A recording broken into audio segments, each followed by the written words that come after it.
Saudações ouvinte do podcast, como é que tu estás desde a última vez em que nos encontramos? O meu nome é Caroline Ramos, hoje é dia 26 de outubro de 2023, são de momento meia-noite e 2, e seja bem-vindo, bem-vinda e bem-vinde a mais um episódio do Congresso Botânico. Hoje é madrugada de quinta, a ver se consigo editar o episódio amanhã ou o mais tardar na sexta-feira de manhã para poder lançar o episódio. Não é bem esta semana que vai sair o terceiro episódio da rubrica do sexo, porque eu e o meu convidado estamos assim um pouco restringidos no que toca a horários, mas eu prometo que, correndo tudo bem, para a próxima semana terão o terceiro episódio da rubrica do sexo super disponível para ouvirem. Relembro, se é que alguma vez o fiz, que é sobre homossexualidade. Portanto, este episódio vai ser mega curto. Primeiro porque eu estou super cansada, vim agora da faculdade, como eu disse, são meia-noite. Portanto, desde o final da aula, para apanhar os transportes, para vir para casa, já acaba até a meia-noite. Estou um bocado cansada, estou cheia de sono, o meu corpo está bué a pedir a minha cama, mas ao mesmo tempo também tenho vontade de falar e partilhar aqui umas coisinhas contigo, e como eu não quero deixar passar um momento, uma vez que sempre que tenho vontade de falar e não o faço, sinto que perdi a oportunidade de desenvolver um episódio fantástico, então aqui estou eu. E eu também já tive provas passadas aqui no podcast de que por vezes mais vale um episódio de 8, 10 minutos do que uma ausência prolongada. Portanto, vamos começar pelas novidades. Comecei por partilhar este facto na segunda-feira através da newsletter. Não lhe dei o nome que ele tem, porque ainda estava assim na corda bamba, não tinha bem a certeza, estava assim um pouco incrédula. Mas aqui a vossa amiguita já tem um estúdio barra ateliê de pintura. Foi uma das maiores conquistas de 2023, para dizer a verdade. Ainda há uns tempos estava a falar com a minha mãe sobre como seria impecável se eu conseguisse arranjar um espaço onde pudesse pintar e explorar novos materiais, com muito mais espaço do que tenho no meu quarto, uma vez que eu utilizo o quarto para dormir e para estudar. Se bem que eu prefiro estudar na sala do que propriamente no quarto. Mas o quarto serve essencialmente para dormir, e ter um ateliê num quarto de 12 metros quadrados dá muito que pensar, porque eu passo a vida a arrumar e a desarrumar para poder pintar. E toda esta estatística, confesso, era a que me impedia muitas vezes de produzir cada vez mais. Porque estás a ver o que é estás a planear mentalmente como é que vais desarrumar o quarto, como é que vais dispor as tintas, os materiais todos para poderes pintar, para depois no final dar-te aquela preguiça de arrumar tudo novamente, para poderes ter espaço para dormir, para descansar. Epá, era toda uma ginástica que a mim me dava muita preguiça de fazer. Então comentei com a minha mãe que seria tipo uma das cerejas no topo do bolo se eu conseguisse arranjar um ateliêzito. Felizmente consegui, com acordes muito bons, por sinal, e que não vou dar, quem quiser saber detalhes pergunto por mensagem.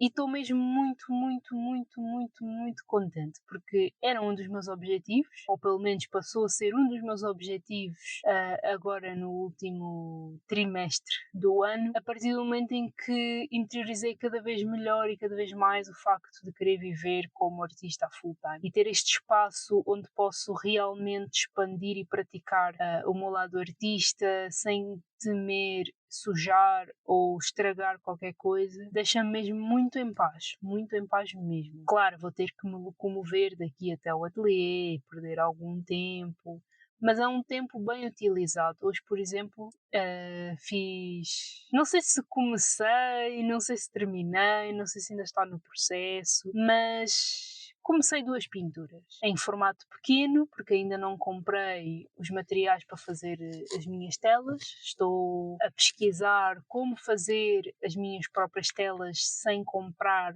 comprá-las na loja, porque acho que fica muito mais caro comprar as telas já preparadas. Então eu pretendo comprar tecido, prepará-lo para que ele receba a tinta e dali fazer as minhas peças com os tamanhos que eu quiser, nos formatos que eu quiser. Então comecei 2 pinturas hoje. hoje e enquanto pintava ouvia podcasts. Já agora vou ter que fazer download de uns quantos porque eu estou a ficar sem dados móveis e o fim do mês ainda está um bocado longe. Estava a ouvir podcasts e estava a pintar ao mesmo tempo e estava a entrar assim um arzinho mesmo confortável. Eu estava com a minha bata, estava super no flow e soube-me tão bem. Óbvio, eu vou sentir agora inicialmente saudades de ter a minha mãe constantemente a entrar e a sair do meu quarto para espreitar o que é que eu estou a fazer, com muita curiosidade pelo processo que fica a desenvolver, mas em simultâneo também traz muita paz saber que estou num sítio, estou na minha bolha e que me vai beneficiar também, porque um dos meus problemas, e eu acho que isto é um pouco generalizado de se trabalhar em casa, é que quando nós estamos num espaço de conforto, num espaço familiar, a tendência de nos distrairmos ou de nos perdermos nas ideias é um pouco grande, não é? É como se nós tivéssemos à nossa mão qualquer tipo de distração e eu não fujo muito a essa regra. Afinal, também sou um ser humano, também tenho as minhas limitações. E a verdade é que mesmo que eu ficasse trancada o dia inteiro no quarto, epá, não me ficaria a saber bem a 100%. Será que o carro está bem aqui? Está ótimo. Não me saberia bem a 100% a ficar presa no quarto e não estar a conviver, por exemplo, com os meus pais, quando poderia estar a usar esse tempo para conviver com eles. Então, sabendo que tenho o espaço próprio para aquele tipo de criação, também ajuda-me a estabelecer mais e melhor esta ideia de querer trabalhar. Não é bem querer, é de já estar a trabalhar como artista. As palavras têm poder, portanto, vamos já começar a utilizá-las como elas são. Ter um espaço próprio de trabalho ajuda-me a interiorizar o facto de eu estar a trabalhar como artista. Então agora também já não me sinto assim tão mal se ficar o dia todo no quarto fechada e sei lá, a minha mãe na sala e eu não estar a conviver com ela. Enfim. E é isto, foi uma das maiores conquistas da semana. Outra grande conquista que foi bem aleatória. Eu pela primeira vez, penso eu que tenha sido a primeira vez, pela primeira vez ganhei um sorteio através do Instagram. E estou bué à toa. Porque não é um sorteio qualquer. É um sorteio no qual participei para materiais de pintura, especificamente aguarela. De uma aquarelista que conheci aleatoriamente no Instagram. Comecei a seguir, comecei a ver os conteúdos dela, sou completamente apaixonada pelos trabalhos dela. E ganhei um sorteio que ela criou em parceria com 2 outras marcas. E ficámos um pouco à conversa e, sei lá, quando ela vier para Lisboa vamos marcar um café. E eu estou super à toa em como, do nada, se bem que não é bem do nada, porque tudo isto é resultado de um longo processo de autodescoberta, de aceitação, yada, yada, yada. Mas parece que do nada eu estou a conectar-me com a minha essência, com o meu propósito e tenho sentido que quanto mais próxima e quanto mais consciente, quanto melhor aceito este meu propósito, esta minha missão, ou pelo menos quanto mais vivo com propósito, mais facilmente as coisas acontecem, ou pelo menos começo a ter acesso a oportunidades e a espaços e a pessoas que nunca na vida, num lugar de insegurança, eu conseguiria obter e conquistar. E isso deixa-me extremamente apaixonada e com o coração quente, com vontade de abraçar a minha criança, porque era exatamente isto o que me faltava. Um pouco de confiança, um pouco de cara de pau e a consciência de que o não está sempre garantido, portanto, arriscar pelo que quero, pelo que gosto, pelo que sonho, é sempre uma mais-valia. Eu tenho desenvolvido muito o pensamento de que mais vale eu bater com a cara por ter tentado do que viver com o arrependimento de nem sequer me ter chegado à frente. Eu até partilhei com um amigo há uns tempos que eu prefiro, se eu estiver perante uma situação que me vai remoer se não fizer, mais vale fazer. Então, cada passada que eu tenho dado nos últimos tempos tem-me levado a lugares incríveis, acerca dos quais vou sempre falar por aqui, vou sempre reforçar que muita coisa começou a desenvolver-se para melhor quando eu comecei a fazer terapia, ponto número 1.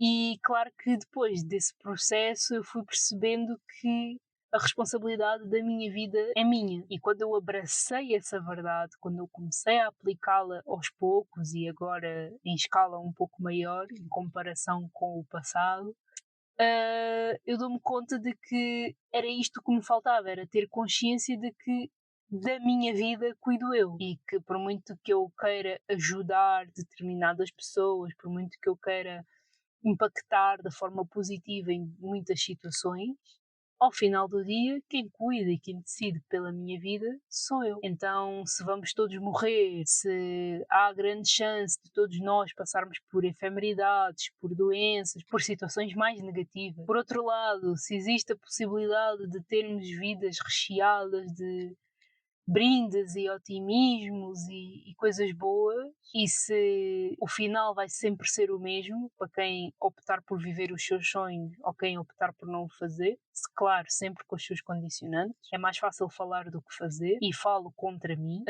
porque não tentarmos ao menos sermos felizes? Seja em que aspecto for. Há pessoas que são mais felizes se todos os dias, ao final do dia, forem aos seus cafés favoritos beber um cafezito e comer um bolo. Há pessoas que são mais felizes se optarem por viver de acordo com valores que para elas fazem sentido. Há pessoas que são mais felizes se de facto mudarem de trabalho, se estudarem aquilo que quiserem estudar, se fugirem a um pouco aos regimes familiares tóxicos e condicionantes. Cada um tem o seu conceito de felicidade, tanto se vamos todos morrer, por que não tentar ao menos, desde que também não fira as suscetibilidades e não desloque nem interrompa nem invada a liberdade dos que estão à nossa volta. Epá, a sério, estou num êxtase e estou aqui a falar tanto e já nem sei o que é que eu estou a dizer porque eu estou a ficar com uma moca de sono incrível. Mas pronto, além do estúdio, para mais informações podem ver o meu Instagram, tanto privado, what the fuck? Podem ver o meu Instagram tanto pessoal como o artístico. O meu estúdio fica no Med Marvila. Provavelmente vou começar a gravar através de lá também, muitas vezes, quando me sentir mais confortável e perceber a acústica do lugar, porque já, como toda a gente sabe, neste podcast eu não gosto de gravar onde sei que existem pessoas a ouvir, o que é um pouco contraditório porque estão pessoas a ouvir, mas enfim, vocês perceberam. Ganhei um sorteio, troquei umas mensagens com uma das minhas aquarelistas favoritas. Há a grande possibilidade de eu marcar um cafezito com ela. A faculdade também está a correr super bem, apesar de nós já estarmos a entrar naquela fase um pouco crítica de pesquisa, de trabalho, de pressão, mas é uma pressão boa, é uma pressão que não me tem tirado o sono, não me tem deixado ansiosa e só por isso é caso de atirar as mãos para o alto e agradecer. Outra cena bem peculiar do dia de hoje. Hoje, quarta-feira, eu tive de ir ao mini preço comprar o meu jantar porque o que havia no refeitório não me estava a agradar. Até rimei. Comprei frango assado e batatas, como sempre. Se eu for ao supermercado comprar comida, para mim tem que ser sempre frango assado porque tudo o resto não se adequa com o meu estilo de vida. Frango assado, sempre. E estava a caminho da faculdade, eu a comer o meu frango assado a tirar da caixinha, as batatas ainda nem estavam abertas, e começo a ver uma pessoa que é-me super familiar. E quando me aproximo mais, dou-me conta de que é o Ricardo Araújo Pereira. Tipo assim, do nada, a ler qualquer coisa, super na dele, passei por ele e continuei a minha vida. Claro que depois continuei a segui-lo com o olhar e lá mais para a frente houve pessoal que também o reconheceu e pediu fotos, mas primeiro de tudo, eu não pedi foto porque estava com as mãos ocupadas com frango assado e toda a estatística de limpar as mãos para tirar uma foto só para dizer que tirei uma foto com o Ricardo Araújo Pereira, epá, eu acho que o momento de apreciação por si só chegou. Depois, porque estava para aí uns 5 ou 10 minutos atrasadas para a aula, depois cheguei ali ao átrio da sala e todos os meus colegas estavam cá fora na mesma, então por aí já posso dizer que não estava assim tão atrasado. E depois porque eu acho esta abordagem às pessoas famosas ou mais conhecidas, quando elas estão nas suas vidas, super na boa, um pouco constrangedor. Tanto para mim como para a pessoa em questão, porque ok que ele é um humorista super famoso, super conhecido, muito inteligente, com um trabalho brilhante, mas ele estava só na vida dele. E eu acho que respeitar também a pessoa e o seu espaço quando ela está no seu dia a dia, como eu, por exemplo, é muito mais importante do que, olha, bora tirar uma foto. Ainda para mais, eu não acompanho assim tanto o trabalho dele. Eu acho que se fosse alguém que eu acompanhe com muita regularidade e encontrasse na rua e realmente sentisse que aquela pessoa impactou pela positiva a minha vida e que, epá, quero registar um momento, se calhar eu faria a abordagem. Mas como eu o conheço mais pelo nome, já ouvi sim uma ou outra piada, já li um livro dele, mas ainda assim não o acompanho tanto, acho que também não faria muito sentido tirar uma foto só para dizer, tirei uma foto com o Ricardo Araújo Pereira.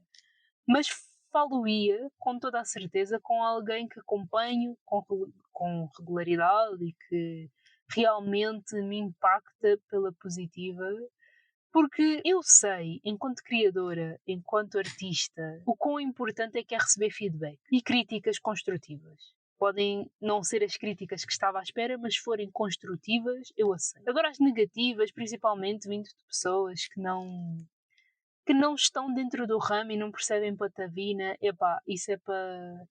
Não é desconsiderar a 100%, mas também não é para levar ao pé da letra. Ainda há uns dias eu vi este meme, né? O Peter Parker com o jornalista que era o chefe dele, e o meme era o seguinte: artistas e pessoas que nunca desenharam sequer um boneco de palito, mas criticam o trabalho dos artistas.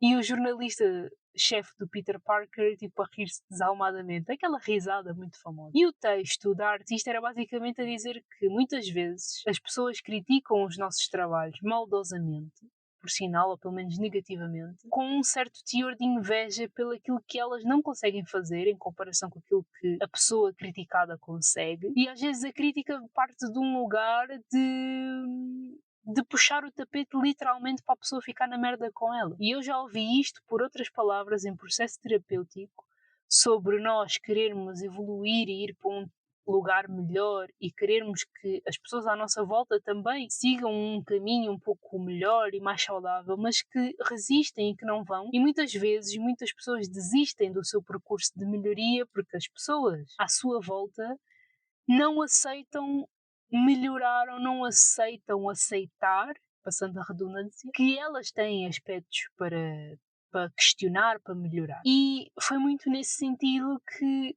a crítica aos críticos dos artistas encaixa com esta questão de receber feedback por parte das pessoas que seguem os nossos trabalhos, não é? Que para mim, que sentido faria abordar o Ricardo Araújo Pereira para pedir uma foto se eu nem sequer sigo o trabalho dele? Tipo, o quão hipócrita da minha parte é que seria, não é? Pedir uma foto só pelo nome, só pela pessoa em questão, não faz muito sentido. Mas eu percebo o valor do feedback. E que feedback é que eu teria para lhe dar que realmente acrescentasse no seu dia? Nenhum, admito. Mas se pelo contrário, por exemplo, esta aquarelista que eu admiro e de quem cujo sorteio ganhei, se eu a encontrasse na rua e tivesse a oportunidade de lhe dizer o quão inspirador é que é o trabalho dela para mim, mesmo que eu não faça aguarela com muita frequência, mas o facto de ela ter esta missão de simplificar a aguarela e torná-la mais acessível, isso é bem admirável. Ou então se eu, por exemplo, me cruzasse com a Yolanda Tati na rua, que ela está sempre por Lisboa a fazer vídeos, porra, eu diria assim, mana, dá cá um abraço, meu, porque tu estás a fazer um trabalho incrível e muito bom, pelo menos para a minha vida, para o meu dia a dia, porque é realmente uma inspiração.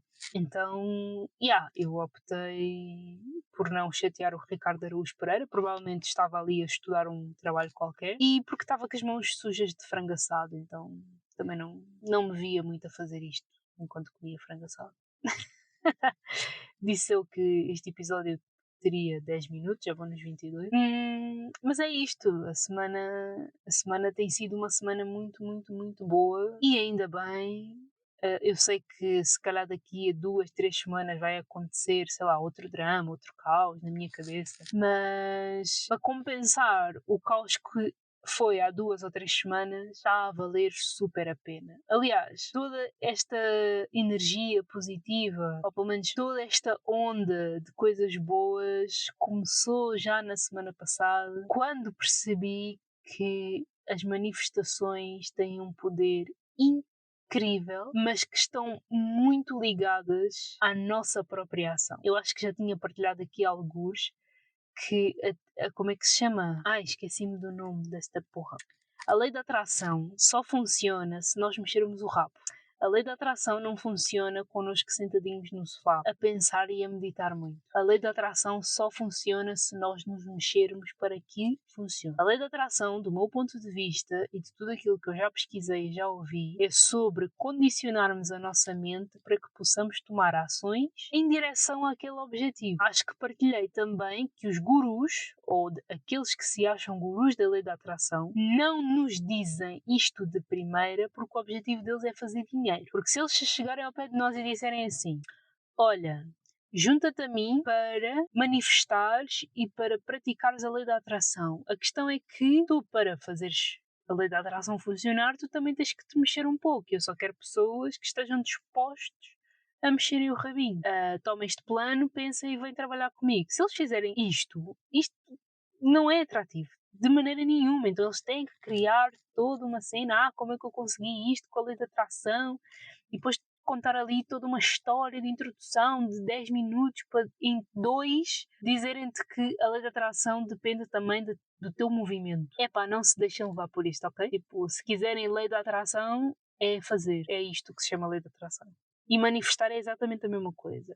Bora fazer manifestações, estou a manifestar para o universo. O universo é grandioso, o divino mais ainda. Deus é uma entidade que infelizmente foi um pouco conspurcada pela religião, mas Deus é assim uma entidade muito peculiar. Eu estou a fazer as minhas pazes com Deus, estou a admitir, e falo de Deus como uma entidade cósmica divina, universal, para o qual não existe outro nome ou outra nomenclatura que se possa dar, porque já desde os tempos antigos, já antes de Cristo sequer imaginar-se Cristo, já outras civilizações se referiam ao divino como Deus. Por isso, Deus é uma entidade mesmo muito, muito, muito poderosa e peculiar. Tipo, chama-lhe universo, força cósmica, o que vocês quiserem. Mas, basta acreditarmos. E digo muito pelas situações que tenho vivido nos últimos dias. Então, sinto que tenho um pouco de autoridade para dizer que se nós estivermos alinhados com as nossas práticas espirituais, se formos ligeiramente confiantes, não estou a dizer excessivamente, ligeiramente, só um bocadinho, se tivermos só um bocadinho de confiança, se fizermos a nossa parte, a nossa terapia, se cuidarmos de nós e se realmente nos deixarmos guiar pelo que o nosso coração diz, desde que estejamos a prover, acho que é este o verbo, se estivermos a provir, se estivermos a garantir que suprimos as nossas necessidades básicas, mesmo vivendo segundo os nossos desejos, as coisas realmente começam a acontecer. É muito difícil de explicar só fazendo, a sério. Tipo, a semana passada para mim foi uma prova de que manifestar, fazer e ter fé fazem toda a diferença no nosso percurso de vida e fazem com que a vida em si se torne mais leve e mais divertida. Mesmo com os seus caos, mesmo com os seus obstáculos, mesmo com os desafios, mesmo com toda a merda que possa estar à nossa volta. Se manifestarmos, fizermos e tivermos fé em nós, naquilo que estamos a fazer, e fé nos outros no sentido de não só serem boas pessoas, mas também conseguirem ver os nossos sonhos como nós vemos, não para validar, mas como uma partilha, as coisas começam a acontecer. E outra coisa que eu aprendi já desde os tempos da terapia, e que, se me permitires deixar aqui, é essa, como é que eles chamam? Não é mito nem a lenda, lenga-lenga muito menos, mas há um dito que diz que quando a esmola é demais, o santo desconfia. E isso limita a fé que nós temos nos outros e em nós mesmos. Isso limita o nosso conceito de bondade. Isso faz com que nós nos tornemos em pessoas desconfiadas. Portanto, também não sei até que ponto é que esse ditado de que quando a esmola é demais o santo desconfia. Não sei até que ponto é que também não foi uma manipulação que foi criada para que nós nos viremos mais para uma coisa do que para outra. A questão é, existem pessoas genuinamente boas no planeta e que conseguem ver os nossos sonhos como nós os vemos. Repito, não como validação, mas num sentido de partilha. Então, se tu estiveres perante uma situação que não te deixa ansioso, pelo contrário, que te deixa entusiasmado e que tu estejas consciente, de pés no chão, realista, e se te estiverem a oferecer condições que, por norma, tu coçarias a cabeça e ficarias a pensar, será que isto é mesmo verdade? Às vezes é verdade. Às vezes é mesmo teu, às vezes é para ti. Só que todos os nossos condicionamentos fazem com que nós não acreditemos que aquilo seja possível. E é exatamente por essa falta de confiança, por essa descrença, que perdemos oportunidades incríveis. Porque ou não estamos prontos, ou não confiamos o bastante, ou não acreditamos, simplesmente. E essa descrença é o que tem destruído a humanidade por completo. Eu acredito que sim. Eu acredito que a nossa descrença em relação a certos aspectos, a certas oportunidades, é o que tem destruído a humanidade aos poucos. Falta-nos confiar mais em nós mesmos, nas pessoas, falta-nos fazer mais terapia, falta-nos conversar mais, comunicar, falta-nos ser mais honestos e sinceros. E saber que estou numa fase de vida em que isso para mim é um dos pilares. E tudo isto que eu disse, né, faz parte dos meus pilares, deixa-me mesmo muito contente e muito em paz, por saber que deixa-me em paz. Meu Deus, que gato gigante!